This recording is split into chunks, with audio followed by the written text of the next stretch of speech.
Hello everyone. Yesterday we discussed about resolving power. आपण काल काय डिस्कस केला होता? रिझॉल्विंग पॉवर डिस्कस केला होता. ते रिझॉल्विंग पॉवरमध्ये आपण काय बघितलं होतं की काय असतं की आपण त्या ऑब्जेक्टच्या जितक्या क्लोज असेल म्हणजे आपल्या आईसला जितकी क्लिअर इमेज दिसेल तर काय आपण त्याला काय म्हणतो रिझॉल्व्ह होते. म्हणजे आपल्या डोळ्यांना ती आपल्या डोळ्यात आपली जी आईस आहे त्या ऑब्जेक्टला ती काय करते रिझॉल्व्ह करते है ना. तर आपण काय म्हणतोय की याला रिझॉल्विंग पॉवर म्हणजे आपण पर्टिक्युलर आपण एक्झाम्पल बघितला होता की जर तुमचा फ्रेंड असेल आणि तो तुमचा फ्रेंड फिंगर शो करत असेल है ना, तर जर आपण पर्टिक्युलर त्याच्यापासून जर 50 मीटरच्या डिस्टन्सवर असणार आणि तो तुम्हाला फिंगर शो करत असेल तर तुम्ही ते इझिली आयडेंटिफाय करू शकणार का की तो किती फिंगर शो करतोय?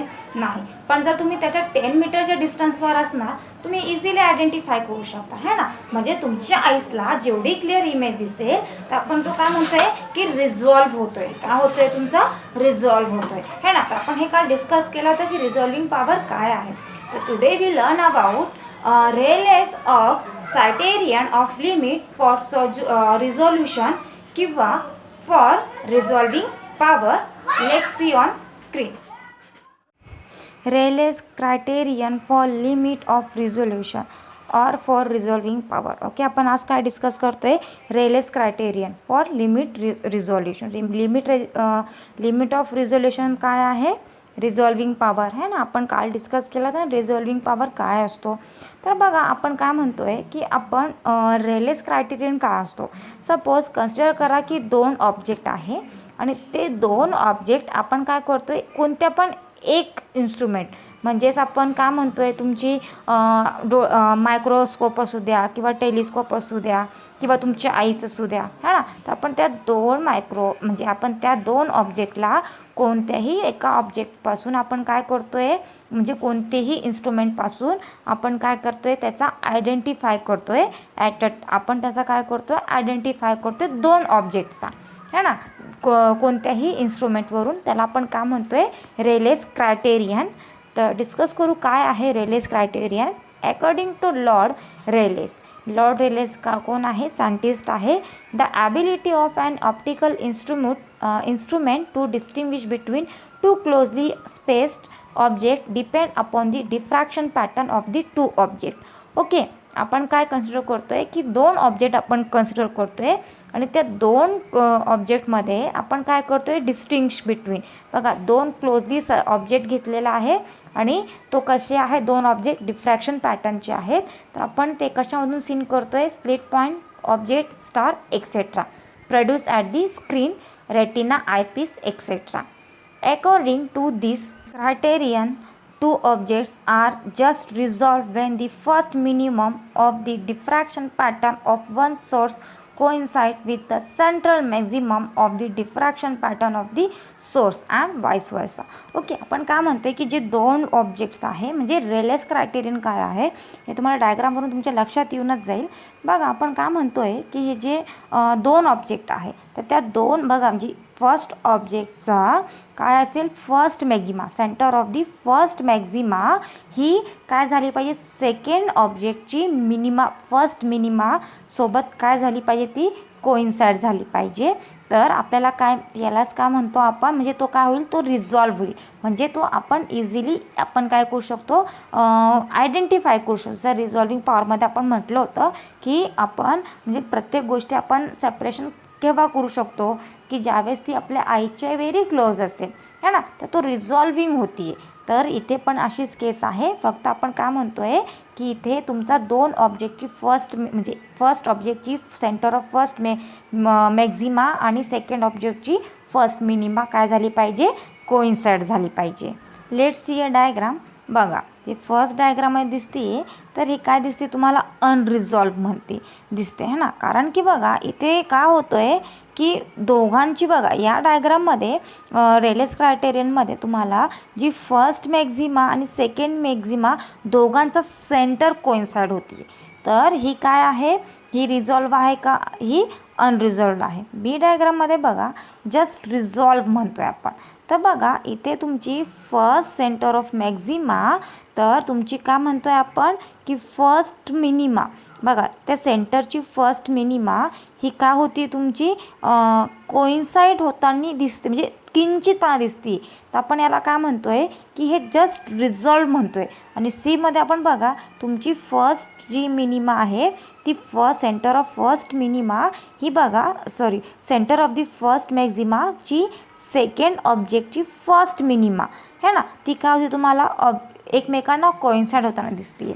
म्हणजेच ही काय आहे तुमची रिझॉल्व होती. ते काय होतंय म्हणजे व्यवस्थित तुम्हाला रिझॉल्विंग होताना दिसते है ना. बघा इथे बघा जे डॉट दिसतंय, तर बघा तुम्हाला एक्झॅक्ट तुम्हाला बघा त्याची ग्राफच्या वरची इमेज बघा तिथे तुम्हाला कशी दिसते, म्हणजे व्यवस्थित कोइन्साइड होताना बी आणि सी मध्ये बघा, म्हणजे तुम्हाला कोइन्साइड होताना तुम्हाला इझिली दिसते. म्हणजे आपण तो काय म्हणू शकतो की ते रिझॉल्व होती. यालाच आपण काय म्हणतो रेलेस क्रायटेरियन म्हणतो. यालाच काय म्हणतो आपण Rayleigh's figure 7.17b first minimum of the diffraction pattern of second object is coinciding with the central maximum of the first and vice versa. In such case we find the object to be just resolved and the depression in the resultant envelope is noticeable है ना. आपण figure बी मध्ये आपण बघितलं ना की जी तुमची first minimum of the diffraction pattern होती ती सेकंड ऑब्जेक्टच्या कोइन्साइड म्हणजे सेंट्रल मॅक्झिममला ती काय होत होती कोइन्साइडिंग होताना दिसत होती है ना. म्हणजे आपण काय म्हणतोय की ते तुम्हाला डिफ्रॅक्शन होताना दिसत होती. तर इथे आपण म्हणजे यालाच आपण काय म्हणतोय रेलेस क्रायटेरियन म्हणतोय है ना. आणि फिगर ए मध्ये आपण बघितला होता की depression is not noticeable and in figure 7.17c it can be clearly noticed है ना. बघा बी मध्ये आपण आपल्याला डिफ्रॅक्शन होताना दिसत होतं, म्हणजेच आपल्याला दोन जे मॅक्झिमा किंवा मिनिमा ओके. सो तुम्हाला मी म्हटलं फर्स्ट मॅक्झिमा आणि सेकंड मिनिमा, इथे म्हणतोय first minima second Maxima, it's okay, काही प्रॉब्लेम नाही है ना. म्हणजे आपण बघा रिझॉल्व होताना फक्त काय झाली पाहिजे कोणत्याही ऑब्जेक्टची फर्स्ट मिनिमा आणि जी अदर असेल अदर ऑब्जेक्टची सेंटर ऑफ मॅक्झिमा जी असेल काही प्रॉब्लेम नाही. म्हणजे जरुरी नाही की फर्स्ट ऑब्जेक्टची फर्स्ट मिनिमा आणि सेकंड ऑब्जेक्टची मॅक्झिमा असली पाहिजे, किंवा असं नाही की फर्स्टची मिनिमा असली पाहिजे सेकंडची मॅक्झिमा, किंवा फर्स्टची मॅक्झिमा आणि सेकंडची मिनिमा ओके. तसं काही नाही. आपण फक्त काय बघणार आहे की जी ऑब्जेक्ट आहे त्या ऑब्जेक्टची फर्स्ट ऑब्जेक्टची मॅक्झिमम किंवा मिनिमम आणि सेकंड ऑब्जेक्टची मिनिमम किंवा मॅक्झिमम जी असेल तर ती काय असली पाहिजे एकमेकांना कोइन्साइड होताना दिसली पाहिजे. जी कोइन्साइड जर होत असेल तर ती आपल्याला रिझॉल्व होताना दिसते है ना. हे आपण फिगर 1च्या बी मध्ये डिस्कस केला होता. आणि ए मध्ये आपण ए मध्ये बघत होतो, तर ए मध्ये आपल्याला बघा डिप्रेशन होताना दिसत नव्हतं इथे है ना. इथे तिथे आपल्याला डिप्रेशन म्हणजे एकमेकांना कुठलीही बघा ती काय होत होती दोघांची मॅक्झिमाच आपल्याला काय म्हणत होती म्हणजे दोघांची मॅक्झिमाच आपल्याला ती एकमेकांना कोइन्साइड करत होती. त्याच्यामुळे ती रिझॉल्विंग होत होती का नाही. पण सी मध्ये आपण क्लिअरली नोटीस करू शकत होतो की तिथे आपल्याला डिफ्रॅक्शन मिळत होता. म्हणजे ती कोणती आपण त्याच याला आपण काय म्हणू शकतो रेलेस क्रायटेरियन म्हणू शकतो. म्हणजे रिझॉल्विंग होतीये, तर यालाच आपण काय म्हणू शकतो रेलेस क्रायटेरियन म्हणतो. Two linear objects consider two self luminous objects slit separated by a some distance okay. आपण बघा लिनियर ऑब्जेक्टमध्ये आपण काय म्हणतोय कन्सिडर दोन सेल्फ ल्युमिनियस ऑब्जेक्ट घेणार आहोत आणि ते आपण काय करणार एका सेपरेटेड डिस्टन्समध्ये दोन्ही ऑब्जेक्टला आपण ठेवणार. As per Rayleigh's criterion, the first minimum of the diffraction pattern of one of the source should coincide with the central maximum of the other. Graphical pattern of the diffraction by two slits at the just resolved condition is as shown in the lower half of the. Okay, मग आपण काय म्हणतोय की दोन linear objects आपण consider करतोय आणि ते दोन्ही लिनियर ऑब्जेक्ट आपण कसे ठेवलेले आहोत सेल्फमध्ये, म्हणजे सेल्फ सेपरेटेड करतोय आपण. म्हणजे सेपरेटेड डिस्टन्सला दोघांना ठेवला आणि आपण काय बघतोय की रेलेस क्रायटेरियन का होतोय की जी त्या फर्स्ट ऑब्जेक्टची फर्स्ट मिनिमा जे डिफ्रॅक्शन होताना जे दिसते बघा तुम्हाला, तर फर्स्ट मिनिमा ती सेकंड ऑब्जेक्टच्या सेंट्रल मॅक्झिममला ती काय होतीये कोइन्साइड होती. म्हणजेच ग्राफिकल पॅटर्ननुसार आपण बघितलं ना की जे diffraction by two slit at the just result है ना, हे आपण फिगर बीमध्ये डिस्कस केला होता ना की का होतोय की ज्यावेळेस त्या फर्स्ट ऑब्जेक्टची का असेल सेंट्रल मॅक्झिमा किंवा मिनिमा सेकंड ऑब्जेक्टच्या मॅक्झिमा किंवा मिनिमाला का होत असेल कोइन्साइड होत असेल तर आपण काय म्हणतोय की ही रिझॉल्व्ह होते. म्हणजे हे का होतोय डिफ्रॅक्शन होतोय. ते का होतोय डिफ्रॅक्शन होतोय. त्यालाच आपण का म्हणतोय रेलेस क्रायटेरियन म्हणतोय है ना. तर यालाच आपण का म्हणतोय Rayleigh's criterion.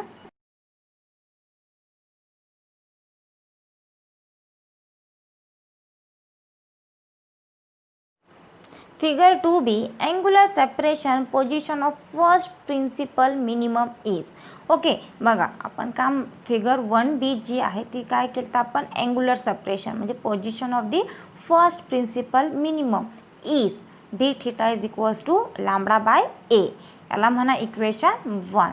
As this minimum coincide with the central maximum of the other है ना. म्हणजे जी मिनिमम कोइन्साइड होती ती कुठे कोइन्साइड होत होती तुमची फर्स्ट ऑब्जेक्टची मिनिमम जी मिनिमम होती तर ती काय होती सेकंड ऑब्जेक्टच्या सेंट्रल मॅक्झिमाला जाऊन काय होत होती कोइन्साइड होत होती. This must be the minimum angular separation between the two object. म्हणजे या दोघांचा काय होत होता त्या दोन ऑब्जेक्टचा सेपरेशन होत होता. Minimum angular separation between the two objects and hence the limit of resolution of that instrument. म्हणजे आपण यालाच का म्हणतोय लिमिट ऑफ रिझोल्युशन है ना. म्हणजे इथं काय होतंय तुमची म्हणजे डेल्टा थीटा मिळतोय. अँगल कोणता मिळतोय डेल्टा थीटा. म्हणजे कोणत्याही इन्स्ट्रुमेंटपासून आपण जेव्हा बघतोय तर काय होतंय म्हणजे मायक्रोस्कोप असू दे किंवा टेलिस्कोप असू द्या किंवा तुमचे आईस असू द्या है ना. म्हणजे ज्यावेळेस ती आपल्याला अशा पॅटर्नमध्ये दिसेल कोणत्या पॅटर्नमध्ये डिफ्रॅक्शन पॅटर्नमध्ये म्हणजे तुमची काय झाली पाहिजे फर्स्ट त्या ऑब्जेक्टची फर्स्ट मॅक्झिमा किंवा मिनिमा सेकंड ऑब्जेक्टच्या मिनिमा किंवा मॅक्झिमाला कोइन्साइड होईल. त्यावेळेस ते तुम्हाला काय होईल ती जी ऑब्जेक्ट आहे ती तुम्हाला क्लिअरली दिसेल. म्हणजे तुम्हाला लिमिट ऑफ रिझोल्युशन मिळेल त्या इन्स्ट्रुमेंटपासून. तर यालाच आपण काय म्हणतोय रेलेस क्रायटेरियन म्हणतोय. Therefore limit of resolution D theta is equals to lambda by A. Okay मग लिमिट ऑफ रिझोल्युशनची इक्वेशन काय आपल्याला मिळालेली आहे D theta is equals to lambda by A. Limit of resolution delta theta म्हणा किंवा D theta म्हणा ती व्हॅल्यू काय आहे lambda by A. Minimum separation between the two linear objects that are just resolve है ना. म्हणजे त्या दोघांचा जे सेपरेशन होतोय जे लिनियर ऑब्जेक्टमध्ये ती काय होते तुमची रिझॉल्व होतीये ॲट डिस्टन्स डी. त्या डिस्टन्सला आपण काय म्हणतोय कशा डिनोट करतोय कॅपिटल डीनी डिनोट करतोय. फ्रॉम द इन्स्ट्रुमेंट इज म्हणजे त्या ऑब्जेक्टपासूनचा डिस्टन्स इन्स्ट्रुमेंट म्हणजे ऑब्जेक्ट आणि इन्स्ट्रुमेंट ज्या ऑब्जेक्टने आपण बघतोय आणि जे ऑब्जेक्ट असेल मग ऑब्जेक्ट कुठलीही कन्सिडर करा तुम्ही. आपले आईज कन्सिडर करा किंवा मायक्रोस्कोप करा किंवा टेलिस्कोप करा जे असेल ते. ओके म्हणजे तुमची आईज आणि ते ऑब्जेक्ट त्या दोघांचा डिस्टन्स काय आहे डी आहे. त्याला आपण कशा डिनोट करतोय कॅपिटल डीनी. Y is equals to D. आपण काय म्हणतोय y is equals to D into d theta. D theta काय आहे लॅम्बडा अपॉन ए. मग लॅम्बडा अपॉन ए काय आहे डिस्टन्स आपण रिझॉल्व करतोय ना इथे म्हणजे काय होतं इथे मग इक्वेशन काय मिळेल तुम्हाला is equals to D into lambda upon a. याला म्हणा equation 1.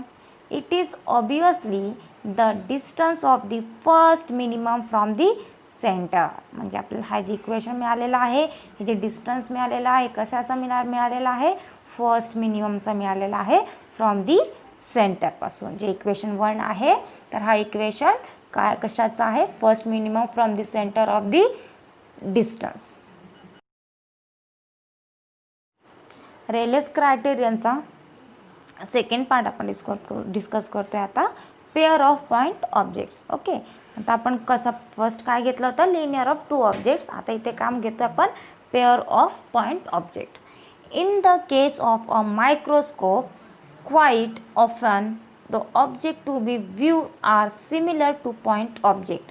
The diffraction pattern of such object consists of central bright disk surrounded by concentric rings called airy disk and rings as shown in figure 7.18a. Abbe was the first to study this thoroughly and apply it to Fraunhofer diffraction.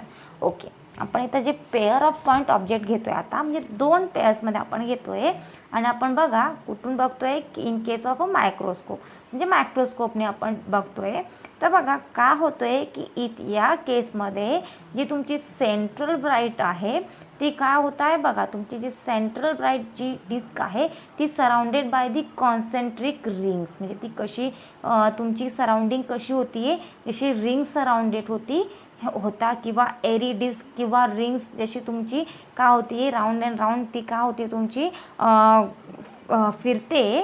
तर तशी तुम्हाला काय मिळते बघा, जसं आपण first डायग्राममध्ये बघितलं होतं की म्हणजे इथे म्हणजे पेअर ऑफ पॉईंट ऑब्जेक्टमध्ये सिम्पल म्हणजे इथे कोणता प्रिन्सिपल अप्लाय होतोय, फ्रॉनहॉफर डिफ्रॅक्शनचा. जसं आपण फ्रॉनहॉफर डिफ्रॅक्शनमध्ये डिस्कस केला होता तर सेम म्हणजे इन्फानाईट डिस्टन्स, म्हणजे सोर्स कशी होती तुमची इन्फानाईट सोर्स ऑफ लाईट होती आणि डिस्टन्स पण कसा होता इन्फानाईट सोर्स होता, त्याच्या इन्फानाईट डिस्टन्स होता. फ्रॉनहॉफर डिफ्रॅक्शनमध्ये आपण डिस्कस केला होता ना. तर इथे जर पेअर ऑफ पॉईंट ऑब्जेक्टमध्ये इथे तुम्हाला ॲप्लिकेशन म्हणजे तुम्हाला इथे म्हणजे जे पॅटर्न तुम्हाला जे मिळतोय तो फ्रॉनहॉफर डिफ्रॅक्शनसारखा मिळतोय. त्याच्यामुळं आपल्याला पेअर ऑफ पॉईंट ऑब्जेक्ट्समध्ये तुम्हाला जी आपण जी तुमची फर्स्ट मॅक्झिमा आणि तुमची किंवा फर्स्ट ऑब्जेक्टची सेंटर ऑफ द मिनिमा किंवा मॅक्झिमा सेकंड ऑब्जेक्टच्या मिनिमा आणि मॅक्झिमापासून ती का होत होती कोइन्साइड होत होती का नाही, कारण की इथे कशी दोन पेअर्समध्ये आहे ना, आपण इथे दोन पेअरमध्ये घेतोय. आणि सेकंड केसमध्ये आपण जे लिनियर ऑब्जेक्टमध्ये घेतला होता ती कशी होती सेपरेटेड डिस्टन्समध्ये होती आणि इथे आपण कशी घेतोय पेअर ऑफ पॉईंट ऑब्जेक्ट्समध्ये घेतोय. त्याच्यामुळे इथे तुम्हाला रेलेस क्रायटेरियन जी आहे तर ती रेलेस क्रायटेरियन पेअर ऑफ पॉईंट ऑब्जेक्ट्समध्ये आपण बघू शकतो का नाही. रेलेस क्रायटेरियन ऑफ रिझॉल्युशन इथे या पॉईंटमध्ये तुम्हाला नाही मिळणार है ना, कारण की अनरिझॉल्व आहे. आपण फिगर 1च्या एमध्ये आपण बघितला की ती रिझॉल्व होताना दिसत होती का नाही, ती कशी मिळत होती तुम्हाला अनरिझॉल्व मिळत होती. तर मग अनरिझॉल्व कोणत्या केसमध्ये मिळते पेअर ऑफ पॉईंट ऑब्जेक्टच्या याच्यामध्ये. ओके, आपण बघा ही जी फिगर आहे ही फिगर 7.18a आहे. तिथे बघा systematic diagram showing formation of Airy disc and rings आपण याच्यामध्ये बघतोय डिस्क किंवा रिंगमध्ये. ठीक आहे, तर बघा तुम्हाला काय मिळतोय जी ही सोर्स आहे. ओके, आपण सोर्स कन्सिडर करतोय आणि ते सोर्सपासून आपण एक सर्क्युलर अपार्चर घेतलेला आणि एक स्क्रीन घेतलेला आहे. ओके, तर बघा इथे जी आहे ती सोर्सपासून तुमची काय होती त्या अपार्चरमधून म्हणजे किंवा त्या स्लिटमधून तुमची काय होती ती लाईट जी आहे ती इमिट्स होती आणि ती लाईट बघा जे इमिट्स होती आहे तर ती इमिट्स होता त्या स्क्रीनवरती जाऊन काय होती तुमची इन्सिडंट होती आहे ना. तर बघा जे तुम्हाला पॉईंट पी मिळतोय ते तुम्हाला काय मिळतोय सेंटर ब्राईट मिळतोय है ना, centre of bright dark fringes मिळतात. इथे एरीज रिंग आणि एरिक डिस्कमध्ये काय मिळतोय तुम्हाला ब्राईट फ्रिंजेस आणि डार्क फ्रिंजेस मिळतोय. तर पण बघा सेंटर ऑफ ब्राईट कुठे मिळतोय बघा तुम्हाला पॉईंट पीला मिळतोय है ना, आणि तिथेच तुम्हाला एक अजून काय मिळतोय डार्क फ्रिंजेससुद्धा मिळतोय. आणि जी ही एरीज रिंग आणि एरीज डिस्क, एरी डिस्क काय आहे ती आतमधला जे रिंग्स आहे ती एरी डिस्क आहे आणि जी सेकंड रिंग आहे ती काय आहे एरीज रिंग्स आहे. आणि जे पॉईंट पी मिळतोय तुम्हाला तर ती काय आहे सेंटर ऑफ ब्राईट आणि डार्क फ्रिंजेस.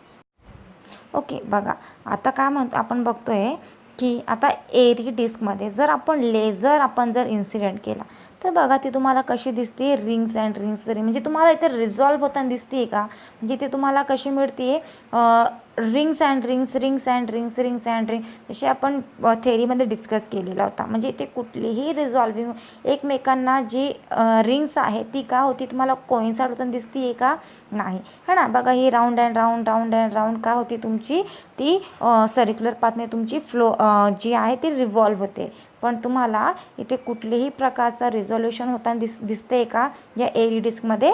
नाही, है ना. आपण या एरी डिस्कमध्ये आपण काय यूज करतोय? लेझर यूज करून आपण हे रिझोल्युशन करतोय. Figure 7.18b shows a real airy disk formed by passing red laser beam through a 90 micrometer pinhole aperture that show several order rings of diffraction. Okay, बघा फिगर ऑफ जी आता आपण figure बघितली second, तिथे आपण बघा जी laser beam आपण काय करत होतो त्या स्लिटमधून किंवा अपार्चरमधून किंवा त्या पिन होलमधून आपण काय करत होतो? पास करत होतो. जसं आपण बघितलं की सोर्स ऑफ लाईट आहे त्या अपार्चरमधून तुमची काय होती आहे? इन्सिडेंट होती आणि त्या स्क्रीनवरती जाऊन काय होती? इन्सिडेंट होती, है ना. तर आपण बघा त्या एरी डिस्कमध्ये आता आपण लेझरचा यूज केलेला आहे आणि तो लेझर जी बीम आहे ती किती मायक्रोमीटरची आहे? 90 मायक्रोमीटरची आहे. तर तुम्हाला बघा ती काय मिळत होती? तुम्हाला सेव्हरल ऑर्डर्स मिळत होते, म्हणजे बरेचसे तुम्हाला रिंग्स मिळत होतं, है ना. बघा म्हणजे 1 2 3 4 5 6 7 म्हणजे किती बरेचसे तुम्हाला रिंग्स मिळत होते, म्हणजे बरेचसे तुम्हाला इन्फानाईट डिफ्रॅक्शन मिळत होता ना. इथे काय मिळत होतं तुम्हाला? इथे इन्फानाईट डिफ्रॅक्शन मिळत होता एरी डिस्कमध्ये, है ना. तर हे आपण लेझर बीमचा यूज करून आपण एरी डिस्क आहे जी फिगर बी आपण डिस्कस केली डिफ्रॅक्शन पॅटर्नमध्ये. According to Lord Rayleigh, for such object to be just resolved, the first dark ring of the diffraction pattern of the first object should be formed at the center of the diffraction pattern of the second, and vice versa. In other words, the minima separation between the images on the screen is radius of first dark rings 7.17b and figure 7.19a. Okay, बघा आता आपण जे according Lord रेलेसच्या याच्यावरून आपण काय म्हणतोय की resolve केव्हा होईल? ज्यावेळेस तुमची फर्स्ट ऑब्जेक्टची मिनिमा किंवा मॅक्झिमा सेकंड ऑर्डरची मिनिमा किंवा सेकंड ऑब्जेक्टची मिनिमा किंवा मॅक्झिममला ती काय होईल? कोइन्साइड होईल. तर आपण काय म्हणतोय की ते रिझॉल्युशन होतं, है ना. म्हणजे जे सेपरेशन होतं ना तुम्हाला त्या स्क्रीनवरती जे दिसेल तिथे आपण काय म्हणतोय की जी फर्स्ट डार्क रिंग काय असेल? First dark ring of diffraction pattern of the first object form at the centre of the diffraction pattern of the second. म्हणजे जी डार्क फ्रिंजेस जी आहे, जी डार्क रिंग आहे ती काय आहे? Diffraction pattern to first object, म्हणजे first ऑब्जेक्टला ती काय होती आहे? डिफ्रॅक्शन होती आहे. म्हणजे फर्स्ट डार्क डिफ्रॅक्ट होऊन सेकंड डार्कला ती काय होती? डिफ्रॅक्ट होती, म्हणजे मिनिमम सेपरेशन होतोय. तर हे आपण फिगर 7.17च्या बी आणि 7.19च्या एमधून आपण हे अकॉर्डिंग टू लॉर्ड रेलेसच्या याच्यावरून आपण म्हणू शकतो. The discussion till here is applicable to any instrument such as an eye, a microscope or telescope etc. Okay, तर ह्या ज्या गोष्टी आपण इझिली जे रिझॉल्व होऊ शकतो, तर आपण हे इन्स्ट्रुमेंट कोणकोणते आपण बघा. तर आपले आईस मायक्रोस्कोप किंवा टेलिस्कोपमधून आपण या गोष्टी डिस्टिंग्विश आपण करू शकतो, है ना. म्हणजे रिझॉल्विंग करू शकतो.